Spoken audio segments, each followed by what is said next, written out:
गांव के किनारे एक घना जंगल था और उस जंगल के एक कोने में रहती थी एक खरगोश की छोटी सी मासूम फैमिली। माँ छोटू और उसकी छोटी बहन बिन्नी।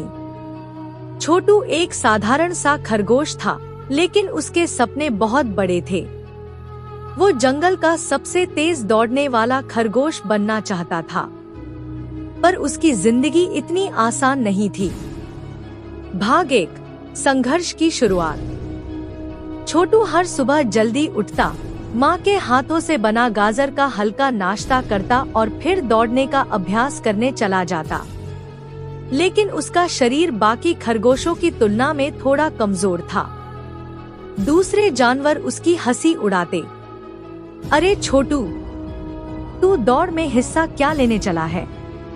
तुझे तो कछुआ भी हरा देगा। बंदर टिल्लू हमेशा ताने मारता। छोटू दुखी हो जाता, पर चुपचाप फिर से अभ्यास करता। वो जानता था, अगर खुद पर विश्वास किया जाए तो हर सपना पूरा किया जा सकता है। भाग 2, माँ की ममता। छोटू की माँ गौरी अपने दोनों बच्चों के लिए दिन रात मेहनत करती।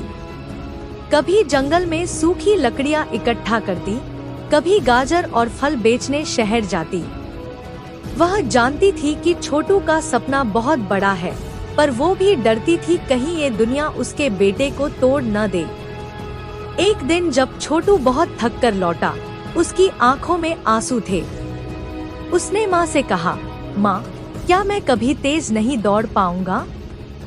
सब मेरा मजाक उड़ाते हैं। माँ ने छोटू को गले लगाया और कहा, बेटा, दौड़ने वाले तो बहुत मिलेंगे, लेकिन हार ना मानने वाले बहुत कम होते हैं। तू अगर दिल से कोशिश करेगा तो कोई तुझे नहीं रोक पाएगा। भाग 3, गांव की दौड़। गांव में हर साल एक दौड़ होती थी, जंगल रेस, जिसमें सभी जानवर भाग लेते थे।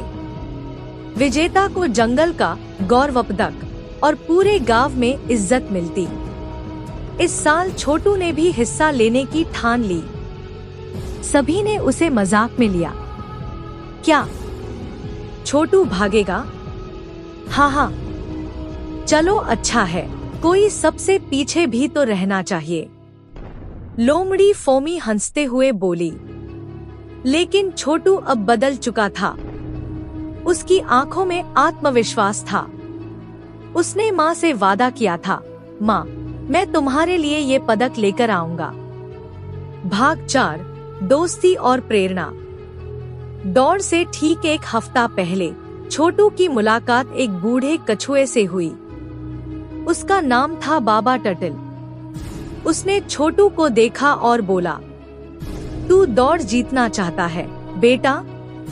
तो रफ्तार से ज्यादा जरूरी है धैर्य और निरंतर अभ्यास। छोटू ने हर रोज बाबा टर्टल से सीखना शुरू किया।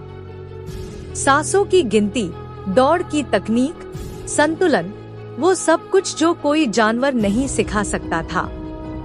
धीरे धीरे छोटू की दौड़ में बदलाव आने लगा। अब वो तेज ही नहीं, समझदारी से भी दौड़ने लगा। भाग 5, दौड़ का दिन। आखिरकार वो दिन आ गया जब जंगल की रेस शुरू हुई। मैदान खचाखच भरा हुआ था। दर्शक, जानवर, पक्षी, सबकी निगाहें धूल से भरे उस ट्रैक पर थी। घंटी बजी और सब दौड़ पड़े। बंदर, लोमड़ी, हिरण, गिलहरी और छोटू भी। शुरुआत में छोटू थोड़ा पीछे था, लेकिन उसने बाबा टर्टल की बात याद की, धैर्य रख, दौड़ को समझ। आधी दौड़ बीत चुकी थी और अब कुछ जानवर थकने लगे थे। छोटू की रफ्तार धीरे धीरे बढ़ रही थी। आखिरी मोड़ पर बंदर फिसल गया, लोमड़ी लड़खड़ा गई। छोटू ने अपनी सांस को नियंत्रित किया और आखिरी 100 मीटर में ऐसा दौड़ा जैसे उसका सपना उसके कदमों में हो। और छोटू जीत गया। पूरा जंगल तालियों और सीटियों से गूंज उठा।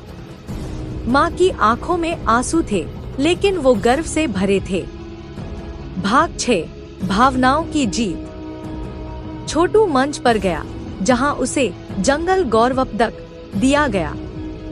जब उससे पूछा गया कि ये कैसे संभव हुआ, तो वो बोला, ये मेरी माँ के विश्वास और बाबा टर्टल की सीख का नतीजा है। उन्होंने कभी मेरा मजाक नहीं उड़ाया। उन्होंने मेरा सपना समझा। उसकी आंखों में चमक थी, लेकिन चेहरे पर विनम्रता। अब कोई उसे कमजोर नहीं कहता था। अब वो जंगल के सबसे तेज दौड़ने वाले खरगोश के साथ साथ सबसे प्रेरणादायक भी बन चुका था। समापन। आज भी जंगल में जब कोई बच्चा डरता है कि वो कुछ नहीं कर सकता, तो माँ बाप छोटू की कहानी सुनाते हैं। वो बताते हैं कि अगर दिल में सपना हो, माँ का साथ हो और मेहनत का रास्ता अपनाया जाए, तो छोटा सा खरगोश भी इतिहास रच सकता है। सीख। जो मेहनत से नहीं डरते, वो मजाक को भी प्रेरणा बना लेते हैं।